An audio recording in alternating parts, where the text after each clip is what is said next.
ಮಾಡಿದಿಷ್ಟೇ, ಭಾರತ ದೇಶದಲ್ಲಿ ಸಂಪೂರ್ಣವಾಗಿ ಈ ಬೇರೆ ಬೇರೆ ರಾಜ್ಯದಲ್ಲಿ ಮತ್ತು ಅದರಲ್ಲಿ ಹೆಚ್ಚಾಗಿ ನಮ್ಮ ಕರ್ನಾಟಕದಲ್ಲಿ ನಾಶ ಮಾಡೋದು.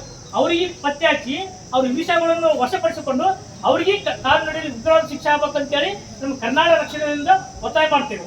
ಅದೇ ರೀತಿ ಈಗ ಈ ಸುತ್ತಮುತ್ತ ಇರ್ತಕ್ಕಂಥ ಸ್ಮಾರಕಗಳಲ್ಲಿ ಕೆಲವೊಂದು ಧಕ್ಕೆ ಆಗ್ತಾವ.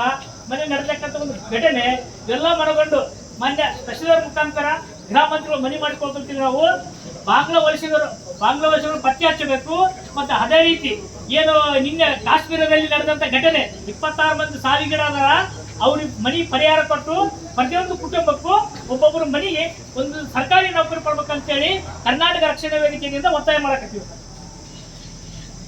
ಒಂದು ಮಾಧ್ಯಮದಲ್ಲಿ ಬಂದಿತ್ತು ವರದಿ, ಏನಪ್ಪ ಅಂದ್ರೆ ಬರೀ ನಮ್ಮ ಕೊಪ್ಪಳ ಜಿಲ್ಲೆಯಲ್ಲಿ 4,000ದಿಂದ 7,000 ಜನ ಬಾಂಗ್ಲಾ ವಲಸಿಗರಾದಂತ ಮಾಹಿತಿ.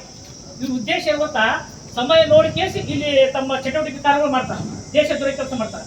ಅವ್ರಿಗೆ ಪತ್ತೆ ಹಚ್ಚಿ ಅವ್ರಿಗೆ ಗಡಿಪಾರಿ ಮಾಡಿ ಕೇಸಿ ಕಾನೂನಲ್ಲಿ ಶಿಕ್ಷೆ ಆಗಬೇಕು. ಒಂದು ಹಂಗೆ ಬೆಂಗಳೂರು ರಾಜ್ಯದಲ್ಲಿ ಕೆಲವೊಂದು ಆಫ್ರಿಕಾ, ಆಸ್ಟ್ರೇಲಿಯಾ, ಇಂಡೋನೇಷಿಯಾ ಮತ್ತು ಇಟಲಿ ಬೇರೆ ಬೇರೆ ದೇಶಗಳಿಂದ ಬಂದು ಅವರು ವೀಸಾ ಮುಗಿದು ಅಲ್ಲೇ ವಾಸ ಮಾಡಕತ್ತಾರೆ. ಅವ್ರ ಉದ್ಯೋಗ ಏನಪ್ಪ ಅಂದ್ರೆ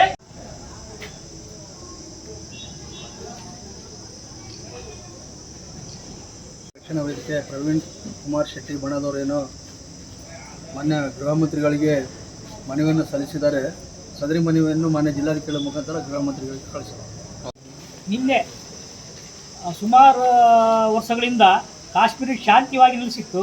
ಈ ನಿನ್ನೆ ಮಂಗಳವಾರ ಕೆಲವೊಂದು ಲಷ್ಕರ್ ತೊಯ್ಬಾ ಸಂಘಟನೆ ಅಮಾಯಕರ ಮೇಲೆ, ಪ್ರವಾಸಿ ನೋಡ್ತಕ್ಕಂಥ ಬಂದ ಅಮಾಯಕರ ಮೇಲೆ, ಅವರು ಯಾವ ಜಾತಿ ಗೊತ್ತಿಲ್ಲ, ನಾನಾ ಜಾತಿಗಳಾದಾರ, ಹಿಂದೂ ಇರ್ಬೋದು, ಮುಸ್ಲಿಮ್ಸ್ ಇರ್ಬೋದು, ಅವ್ರ ಮೇಲೆ ಗುಂಡಿನ ದಾಳಿ ನಡೆಸ್ಯಾರ. ಲಷ್ಕರ್ ತೊಯ್ಬಾ ಉಗ್ರಗಾಮಿ ಸಂಘಟನೆ ಮತ್ತು ಇನ್ನೂ ಇತರ ಸಂಘಟನೆಗಳು ಮಾನ್ಯ ಕೇಂದ್ರ ಮಂತ್ರಿಗಳಿಗೂ ಮತ್ತು ಪ್ರಧಾನಮಂತ್ರಿಗಳು ಕರ್ನಾಟಕ ರಕ್ಷಣೆಗೆ ಮನವಿ ಮಾಡಿಕೊಳ್ತೀವಿ.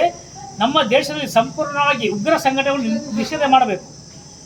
ಏನು 26 ಮಂದಿ ಸತ್ತಾರಲ್ಲ, ಅವ್ರ ಮನೆಗೆ ಪರಿಹಾರ ಕೊಟ್ಟು ಅವ್ರ ಕುಟುಂಬಕ್ಕೆ ಮನೆಯಲ್ಲಿ ಒಬ್ಬೊಬ್ಬರಿಗೆ ಸರ್ಕಾರಿ ನೌಕರಿ ಕೊಡಬೇಕು. ಅದೇ ರೀತಿ ನಮ್ಮ ಕರ್ನಾಟಕದಲ್ಲಿ ಕೆಲವೊಂದು ವೀಸಾ ಮುಗಿದು ಬಿಡುತ್ತೆ, ವಲಸಿಗರ ಸಂಖ್ಯೆ ಭಾಳ ಅದಾವ.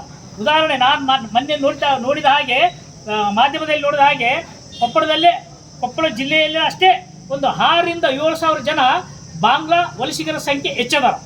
ಇವ್ರ ಉದ್ಯೋಗ ಏನು, ಇವ್ರು ಏನು ಮಾಡ್ಕೊತಾರ ಯಾರಿಗೂ ಗೊತ್ತಿಲ್ಲ. ಪೊಲೀಸ್ ಇಲಾಖೆ ಇದನ್ನು ಪತ್ತೆ ಮಾಡಿ ಯಾರು ವಲಸಿಗರು ಬೇರೆ ದೇಶದಿಂದ ಏನು ವಲಸಿಗರು ಬಂದಾರ ಅವ್ರು ತಡೆಗಟ್ಟಿ ಇಲ್ಲಿ ಮುಂದೆ ಅವ್ರು ಯಾವ ಅನಾಹುತ ಮಾಡ್ತಾರೋ ಗೊತ್ತಿಲ್ಲ. ಎಲ್ಲ ಅವ್ರ ಸಮಯ ನೋಡಿಕೆ ತಮ್ಮ ಚಟುವಟಿಕೆಗಳು ಪ್ರಾರಂಭ ಮಾಡ್ತಾರೆ. ಅಂಥ ಉಗ್ರಗಾಮಿ ಸಂಘಟನೆ ನಿಷೇಧ ಮಾಡಬೇಕು. ಆಗಲೇ ಬೆಂಗಳೂರು ಮತ್ತು ದೊಡ್ಡ ದೊಡ್ಡ ಒಂದು ನಗರ, ಹುಬ್ಬಳ್ಳಿ ಇರ್ಬೋದು, ಮೈಸೂರು ಇರ್ಬೋದು, ದಾವಣಗೆರೆ ಇಂಥ ಒಂದು ನಗರದಲ್ಲಿ ಕೆಲವೊಂದು ವೀಸಾ ಮುಗಿದು ಇಂಡೋನೇಷಿಯಾ, ಆಫ್ರಿಕಾ, ಸೌತ್ ಆಫ್ರಿಕಾ ಮತ್ತು ಆಸ್ಟ್ರೇಲಿಯಾ ವೀಸಾ ಮುಗಿದು ಬಿಡ್ತು ಇಲ್ಲೇ ಅದಾರ. ಅವ್ರ ಉದ್ಯೋಗ ಏನಪ್ಪ ಅಂದ್ರೆ ಗಾಂಜಾ, ಅಫೀಮ ಮತ್ತು ಇನ್ನಿತರ ಚಟುವಟಿಕೆ ಮಾಡಿಕೇಸಿ ನಮ್ಮ ಭಾರತ ಮತ್ತು ಕರ್ನಾಟಕದ ಯುವ ಪೀಳಿಗೆ ನಾಶ ಮಾಡೋದು. ಈಗಾಗಲೇ ಹಲವಾರು ವರದಿಗಳು ಬಂದವು ಮಾಧ್ಯಮದಲ್ಲಿ. ಇಂಥ ವರದಿ ಬಂದಿರ್ಬಿಡುತ್ತೆ, ಸರ್ಕಾರ ಸುಮ್ಮನೆ ಕೂತಿದ್ರೆ ನಮಗೆ ನಾಚಿಕೆ ಬರಕತ್ತಿದ್ದು. ದಯವಿಟ್ಟು ಅಂಥ ಒಂದು ವೀಸಾ ಮುಗಿದ ವಿದೇಶಿಗರನ್ನು ಪತ್ತೆ ಹಚ್ಚಿ ಮತ್ತು ಬಾಂಗ್ಲಾ ವಲಸಿಗರನ್ನು ಪತ್ತೆ ಹಚ್ಚಿ ನಮ್ಮ ದೇಶದಿಂದ ಮತ್ತು ನಮ್ಮ ರಾಜ್ಯದಿಂದ ಗಡಿಪಾರಿ ಮಾಡಿಕೇಸಿ ನಮ್ಮ ಯುವ ಪೀಳಿಗೆಗೆ ರಕ್ಷಣೆ ಕೊಡ್ಬೇಕಂತೇಳಿ ಕರ್ನಾಟಕ ರಕ್ಷಣಾ ವೇದಿಕೆಯಿಂದ ಕೇಂದ್ರ ಸರ್ಕಾರಕ್ಕೂ ಮತ್ತು ರಾಜ್ಯ ಸರ್ಕಾರಕ್ಕೂ ಒತ್ತಾಯ ಮಾಡ್ತಿದ್ದೇವೆ. ನಾವು ರಕ್ಷಣಾ ವೇದಿಕೆಯಿಂದ ಜಿಲ್ಲಾಧ್ಯಕ್ಷರ ಪಂಪಣ್ಣ ಅವರ ನೇತೃತ್ವದಲ್ಲಿ ಮನವಿ ಕೊಡ್ತಾ ಇದ್ದೀವಿ ತಹಸೀಲ್ದಾರ್ಗೆ. ಈಗ ಹಲವಾರು ಅನೈತಿಕ ಚಟುವಟಿಕೆಗಳು ನಡೀತಾ ಇರೋದ್ರಿಂದ ವೀಸಾಗಳು ಹೊರದೇಶದ ವೀಸಾಗಳು ಮುಗಿದ್ರು ಕೂಡ ಸರ್ಕಾರ ಯಾಕೆ ಗಮನಕ್ಕೆ ತಗೊಂತಾ ಇಲ್ಲ, ಅವ್ರಿಗೆ ಯಾಕೆ ಫೋಕಸ್ ಮಾಡ್ತಾ ಇದೆ, ಅವ್ರಿಗೆ ಯಾಕೆ ಅಷ್ಟೊಂದು ಒತ್ತು ಕೊಡ್ತಾ ಇದೆ ಗೊತ್ತಾಗ್ತಾ ಇಲ್ಲ. ನಮ್ಮ ಭಾರತ ದೇಶದಲ್ಲಿ ಇಂಥ ಅನೈತಿಕ ಚಟುವಟಿಕೆಗಳು ನಡೆದಿದ್ರೆ ನಿನ್ನೆ 26 ಅಮಾಯಕರು ತೀರ್ಕೊಂಡ್ರು. ಆದ್ರೆ ಅದಕ್ಕೆ ಏನು ಕಾರಣ ಅನ್ನೋದನ್ನು ಇದಾಗ್ತಾ ಇಲ್ಲ. ಇಂಥ ಘಟನೆಗಳು ಪದೇ ಮರುಕಳಿಸೋದ್ರಿಂದ ಈಗ ನಮ್ಮ ಜೀವನಕ್ಕೆ ಧಕ್ಕೆ ಆಗೋದ್ರಿಂದ ತುಂಬಾ ತೊಂದರೆ ಆಗ್ತಾ ಇದೆ. ಹಾಗಾಗಿ ಈ ಮನವಿಗಳನ್ನು ಕೊಡ್ತಾ ಇದೆ. ಇದು ಇದೇ ರೀತಿ ಮುಂದುವರೆದ ಇನ್ನು ಉಗ್ರ ಹೋರಾಟಗಳನ್ನ ಇಡೀ ದೇಶಾದ್ಯಂತ ಅಥವಾ ರಾಜ್ಯಾದ್ಯಂತ ಆಗುತ್ತೆ ಅಂತಂದು ಹೇಳಲಿಕ್ಕೆ ನಾನು ಇಚ್ಛೆ